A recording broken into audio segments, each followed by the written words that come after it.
Robby, some of the things that we're always concerned about is what we put in our bodies, especially for young children.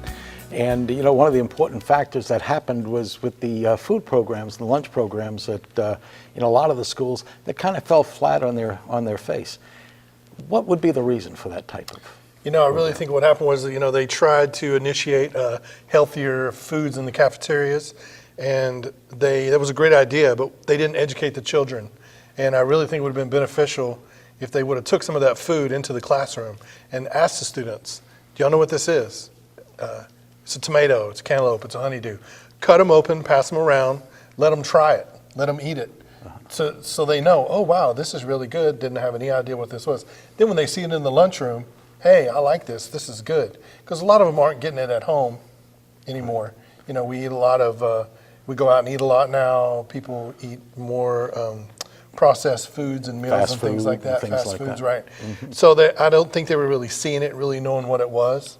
That would have been really nice. Also parents, take your kids to the grocery store every so often. I know it can get crazy, but when they see those fruits and vegetables, you can tell them, hey, this is an apple or this is an eggplant or whatever it is.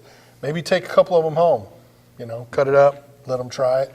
That's a really good thing for snacks for after school. Uh-huh. Yeah. Speaking of snacks for after school, when you get home, the first thing that I know my grandkids did was run to the refrigerator or run to the pantry to be able to get something to eat. Right.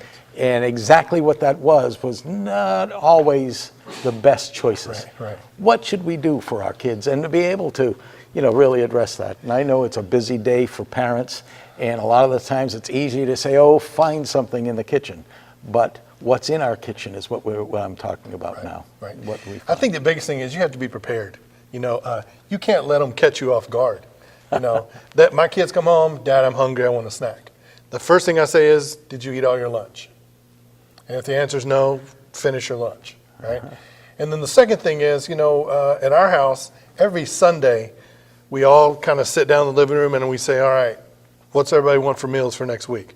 And we have a little dry erase board, it has Monday through Sunday on it. And we come up with meals and the kids are involved in it, so they're part of what we're eating. So we write out a menu board. From that menu board, I write a grocery list. I say, look, there's apples, there's bananas, there's cherry tomatoes, there's raisins, there's whole, goldfish. I make sure and have snacks available to begin with. So I can answer that question, right?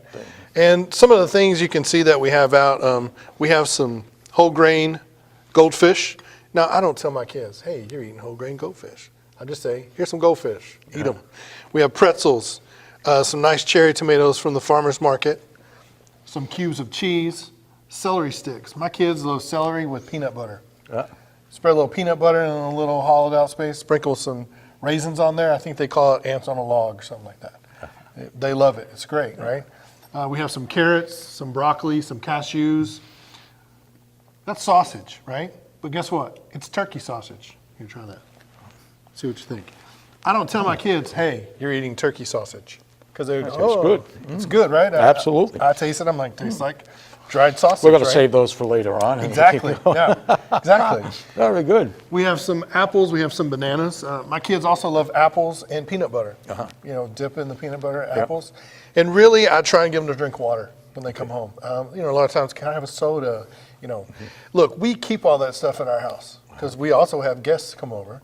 My kids have friends that come over, and kids don't want to come over if you don't have anything for them to snack on either, right? So we have some sodas, we have bars, we have things like that. It's all moderation. You get one soda a day. Sometimes they don't drink that soda in that day, which is fine. But we really monitor it more than anything. And we try and have them drink a lot more water than anything else. So that's really when they come home for snacks. What I try and do is give them a healthy option. Yeah. I'm prepared for that healthy option whenever they come asking for it. And then I just variety. They don't want the same thing every day. Right. They want to have some variety. And then every so often, sure, you can have some Cheetos, whatever. Again, moderation. It's not, that's all they're consuming. And we really try and buy as few processed foods as possible. We kind of stick to that perimeter of the grocery store and not so much in the aisles. If it is in the aisles, it's more in the whole grain form things that are going to be a lot healthier for them. And for carbs, you know, we want complex carbs. We want them to get their carbs from like fruits and things like that versus the processed foods. Okay, So, good. but you know, Very here good. we have this nice watermelon, and I got this from the farmer's market, and you know, this is, oh yeah. My kids love watermelon. Well, we all do. I do, my wife does. We all love it. look Look at at that. Yeah. Nice local watermelon. I got that from the farmer's market. It's fantastic. There you go. And you know, I just keep these in the refrigerator, make sure they're nice and cold, especially in the summertime when it's nice and hot outside. Very nice. Oh yeah, yeah. Some nice fresh watermelon there. Yep. Good.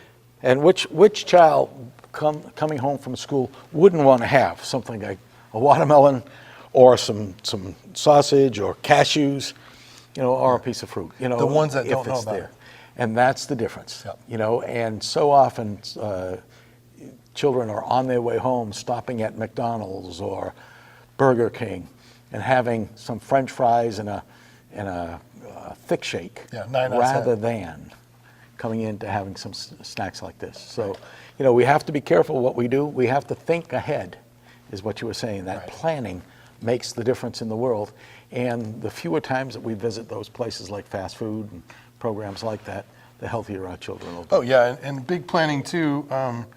Those meals, when we plan out our meals every week, they're actively involved in the meals, especially dinner, because a lot of times when we have dinner left over, we pack it for lunch. There you go. So they're going to eat it because they're the ones that are asking for it. So Good, yes. good.